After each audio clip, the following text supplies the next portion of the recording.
Imagine you're happily coding away, creating a program that you hope will work smoothly in various compilers.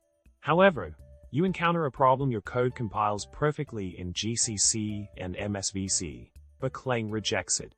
The issue lies in attempting to use alignas 16 in a way that the compilers interpret differently. It's a classic case of compiler compatibility issues, and you need to understand why Clang is rejecting your code. Now, let's delve into the solution.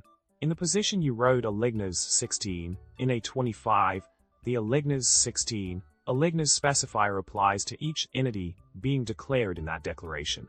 It ensures that each element of the array will be aligned to a 16-byte boundary. This alignment-specific positioning resolves the error that Clang was flagging, allowing your code to compile correctly across different compilers. Furthermore, the alternate approach into alignas 1625 involves placing the alignas specifier immediately after the declarator ID, which is the name of the variable being declared. This way, the alignas specifier solely applies to that particular variable when multiple entities are declared in the same statement. By understanding these nuances, you ensure consistent behavior across compilers like Clang, GCC, and MSVC when using alignas.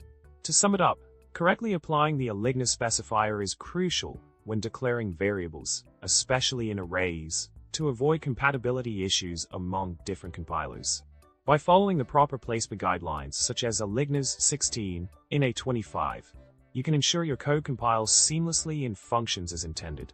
Remember, consistency is key in a world of programming. So, keep coding confidently, and may your compilers always be in harmony. Don't forget to like, comment, and subscribe for more coding insights and witty banter.